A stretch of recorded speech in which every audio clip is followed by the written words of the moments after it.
A glimpse into how political media, which is projected to hit a record $6 billion in spending, resonates with viewers Joe LazauskasJan 27 8 minutes read photos, Neuro-Insight by Joe Lazauskas and SnowIn. In many ways, 2020 is shaping up to be the advertising election, and neuroscience could play a surprising role. Political media spending is projected to hit a record $6 billion in the 2020 cycle. Michael Bloomberg and Donald Trump have both bought Super Bowl ads. Elizabeth Warren is spending $10 million on TV ads in early states. And after another stellar fundraising quarter powered by small donors, Bernie Sanders is spending $30 million on TV ads across 4 early states. As authors and media reporters who have studied the power of storytelling and how people establish strong connections with one another, we were curious about how political ads really affect voters. We've been following a trend called neuromarketing, which uses brain tracking technologies to test how people respond to ads. Adoption of this relatively new technology has grown over the last couple of years and is used by major brands, agencies, and entertainment studios. So in November, we asked a neuromarketing firm called Neuro-Insight to let us use its steady-state topography (SST) based neuro tracking technology to independently test how primary voters are subconsciously responding to the ads. Our focus was on the 3 top polling Democratic candidates, Joe Biden, Elizabeth Warren, and Bernie Sanders. We equipped 53 registered Democrats in New York with SST caps and observed their brain patterns as they watched episodes of NCIS and Modern Family. This gave us a baseline of what each participant's brain activity looks like. Participants did not know the purpose of the study. Then, during commercial breaks, we inserted ads that were representative of each candidate's standard pitch and tone in their ads and on the stump. We watched changes in participants' brain activity during the ads and tracked their second-by-second responses to them using 4 metrics: long-term memory encoding, which is highly correlated with decision-making, engagement, whether a subject experienced positive or negative emotions, and the intensity of those emotions. See the full methodology here. The results gave us a fascinating glimpse into what truly resonates with voters. Their emotional responses to the ads may help explain areas where Warren's campaign has exceeded expectations or the reason so many voters are sticking with Biden despite his many gaffes and rocky debate answers. Several findings even defy conventional wisdom underlying traditional political ads, showing that what's actually going on inside the heads of primary voters would likely surprise even today's big political spenders. Biden plays into nostalgia to memorable effect. The participants' engagement peaked when candidates shared their personal stories. Biden's ad showed a great example of this. It opens with a nostalgic narrative of his life in Scranton, Pennsylvania, triggering a very strong emotional response in our participants' brains. Visualization courtesy of Neuro-Insight. Perhaps this shouldn't be surprising. Biden's connection to voters as a retail politician is considered one of his greatest advantages. Old black and white photos of a young Biden drive up the emotional response, as do images of him personally comforting voters. His end branding, the shot of his logo, also works very effectively, scoring in the top 87th percentile of all the ads that Neuro-Insight has tested. This indicates that this will be a memorable ad and that people will remember Biden when they think of it. But while Biden's personal narrative triggers a strong response, his message does not. We see a strong dip in both emotional intensity and memory encoding at the 17-second mark, when the ad hits on a fairly generic message about the working and middle classes. Psychology research tells us that people tend to use logic to justify how they feel rather than the other way around. So our neurodata may help explain Biden's staying power despite gaffes and rocky debate performances. His stories and delivery evoke warm feelings in people's brains, and that's hard to shake. Warren has unlocked the key to selling her brand. Responses to Warren's ad show how sexism may factor into views toward a campaign, but also the pathway for female candidates to overcome those biases. Warren's ad generated a low emotional response. While we initially thought this was a bad sign, particularly in contrast to Biden, Neuro-Insight analyst Isabel Goldstein notes that a lack of emotion could actually be a factor in Warren's superior performance compared to other female candidates. Visualization courtesy of Neuro-Insight. By not provoking emotion, Warren may be preventing voters from viewing her through a stereotypical filter. With emotion left behind, voters may be hearing out Warren from a logic-first standpoint. This hypothesis is certainly worth further study. Impressively, Warren's ad has 3 separate branding moments that scored in the 90th percentile of Neuro-Insight's ad database, the 25,000 consumer ads the company has done these kinds of studies on for things like the Super Bowl and primetime TV commercials.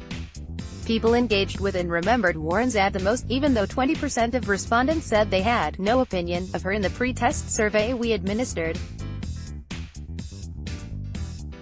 Throughout her ad, Warren highlighted key messages on the screen in bold text overlays, and these triggered high levels of memory encoding. Her catchphrase, "I got a plan for that," was a particularly strong branding moment that scored in the 98th percentile of all ads Neuro-Insight has ever tested. Warren also pioneered a novel approach to how her ad was structured, turning a typically boring moment into a positive one. All metrics began to fall when Sanders and Biden said the obligatory, "I'm so-and-so, and I approve this message." In contrast, when Warren started her ad with this statement with her name in large text over a photo of herself, engagement and memory encoding immediately shot up.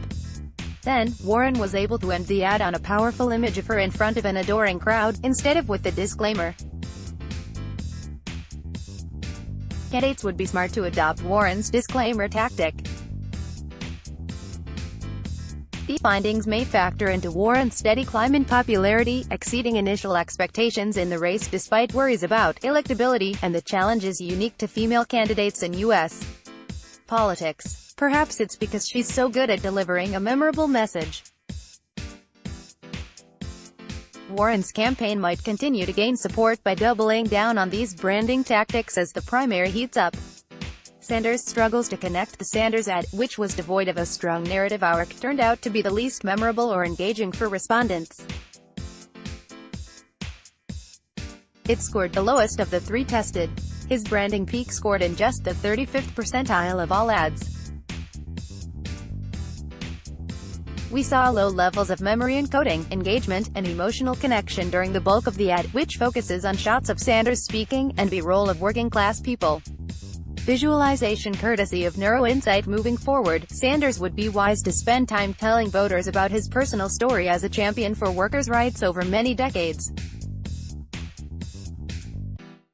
His ad hit a peak when it touched on how Sanders has taken on Wall Street and the pharmaceutical industry. His strongest moment came when he hammered the point that he will be a fighter against negative forces. His ad also showed the double-edged sword of turning negative in attacks. Both Sanders and Warren went on the attack against Trump and big money. But because Sanders had low memory encoding, viewers were likely to leave the ad with little more than a negative feeling. Without his messaging of being a fighter, voters who may not already be on board with Sanders could walk away from his message with a bad taste in their mouths. Previous research by Neuro-Insight shows this can actually cause viewers to associate whoever's behind the ad with a negative feeling rather than the thing that was being attacked. Other candidates in the race, and future political contests, should learn from this key finding as well. Democrats can learn a great deal from neuro-tracking findings from our study. Provide many useful tips for Democratic candidates to adopt. For example, branding Trump as corrupt proved to be an effective attack. When the Warren ad showed a conspiratorial image of Trump and associates with the word corruption, overlaid, engagement and memory encoding were very high. This backs up other findings from Crooked Media's polling with Change Research, which also found that key messages around Trump's corruption are highly effective at moving voter opinion in favor of impeachment. Contrast that to the Sanders ad, which showed Trump at a podium and called him a dangerous demagogue. Test subjects felt negative emotions in response. Unfortunately, they encoded little to memory when they heard this phrase and saw this familiar scene. Visualization courtesy of Neuro-Insight. This underscores the importance of personal narratives. Imagery of candidates with voters, or voters responding powerfully to candidates, wildly outperformed stock imagery of voters. While political ads commonly show footage of working people, presumably in hopes of relating to voters, our test subjects completely lost interest during these moments. But shots of Biden hugging a tearful supporter or sharing a smile with medical workers were both memorable and positive. So were images of voters responding emotionally while hearing a candidate speak. And when Warren and Sanders faced giant crowds under rockstar lighting, participants' brains lit up dramatically. The social proof of seeing candidates with people was more powerful than just seeing target voters. Candidates should leverage these images and moments in their advertising as much as possible.